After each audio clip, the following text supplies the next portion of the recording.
Hey there, rock and roll family. Before we jump into today's incredible story about the king of rock and roll, take a second to join our Elvis community by hitting that subscribe button and notification bell. If you love untold stories about music legends, you're in for a treat today. Drop in the comments if you're ready to discover a side of Elvis's Graceland that most people have never seen before. Picture yourself standing in front of Graceland's famous gates. You might think you know everything about Elvis's legendary mansion, but what I'm about to share with you today will change everything you thought you knew about the king's castle.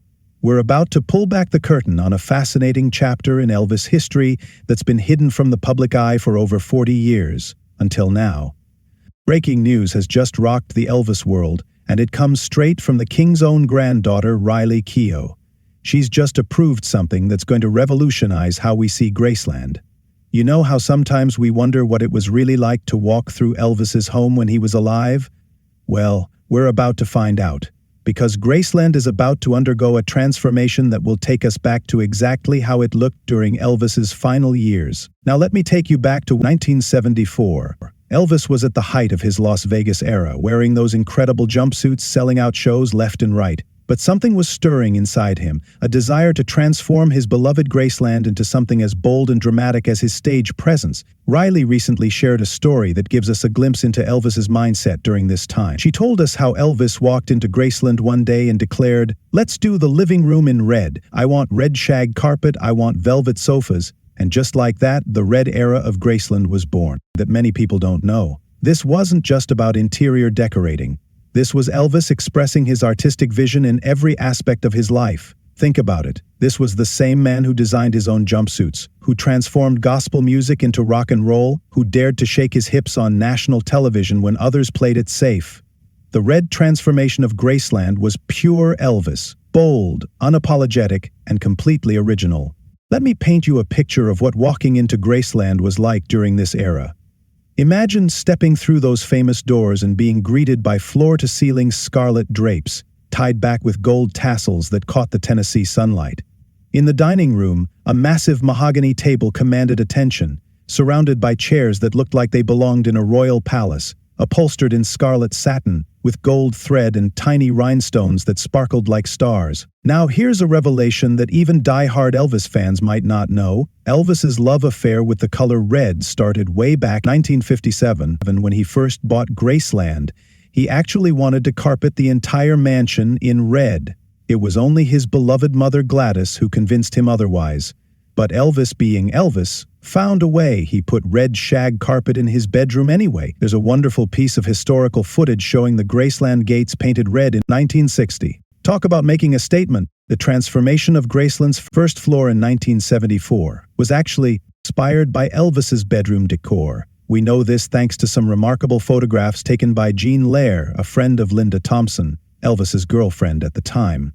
These photos show Elvis's bedroom already decked out in red shag carpet and red drapes before the downstairs renovation even began.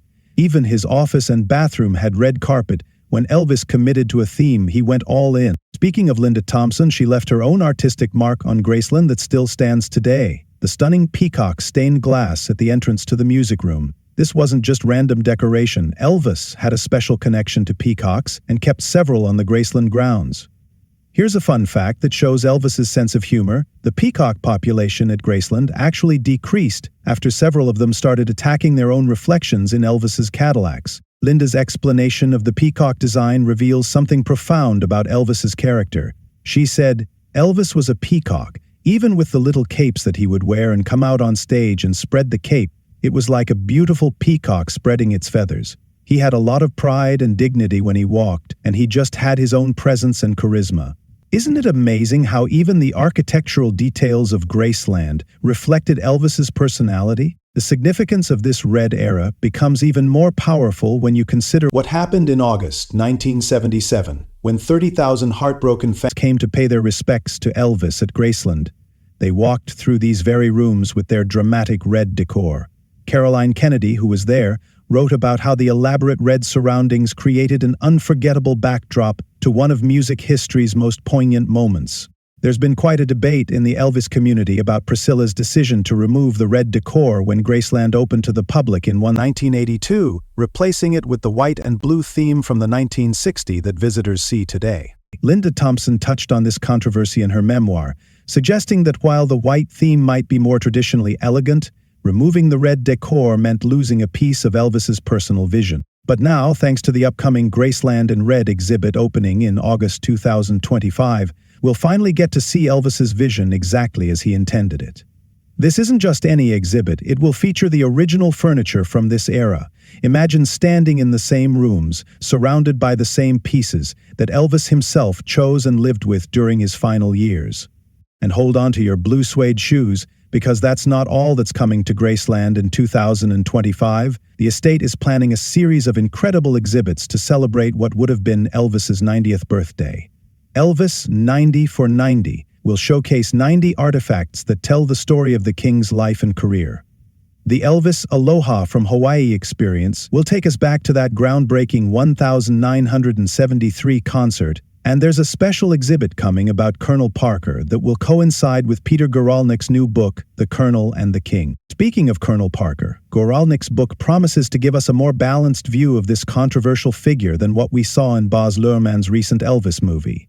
For those of you who want to separate fact from fiction in that film, I highly recommend Trina Young's 2023 book, Fact vs. Fiction, in the 2022 Elvis movie. It's fascinating to see how Hollywood interpreted the Elvis story versus what really happened. The contrast between Elvis's humble beginnings and the grandeur of Graceland never fails to amaze me.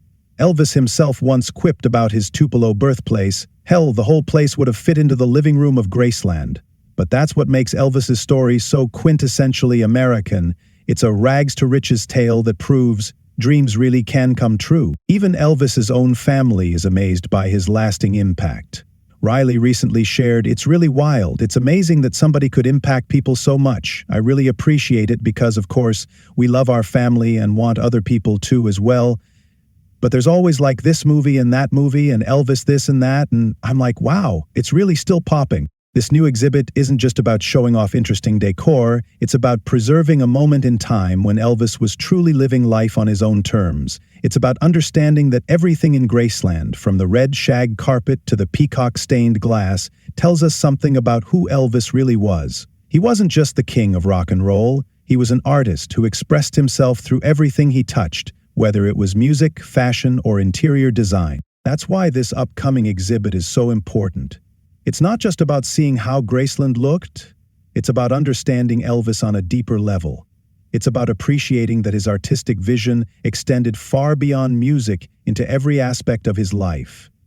And now, for the first time in over 40 years, we'll get to see that vision exactly as Elvis intended it. Before we wrap up this journey through Elvis's red period, I want to remind you to smash that like button if you enjoyed diving deep into this fascinating piece of Elvis history. Your support helps us bring more untold stories about the King to light. Don't forget to subscribe and hit that notification bell to make sure you don't miss any of our upcoming Elvis content. Head over to elvisbiography.net for free excerpts from Trina Young's Elvis books and more incredible stories about the King. If you're as excited about the new Graceland exhibit as I am, leave a comment below sharing what part of Elvis's red era you're most looking forward to seeing. Until our next video, remember what Elvis always said, taking care of business. Thank you very much, and see you next time.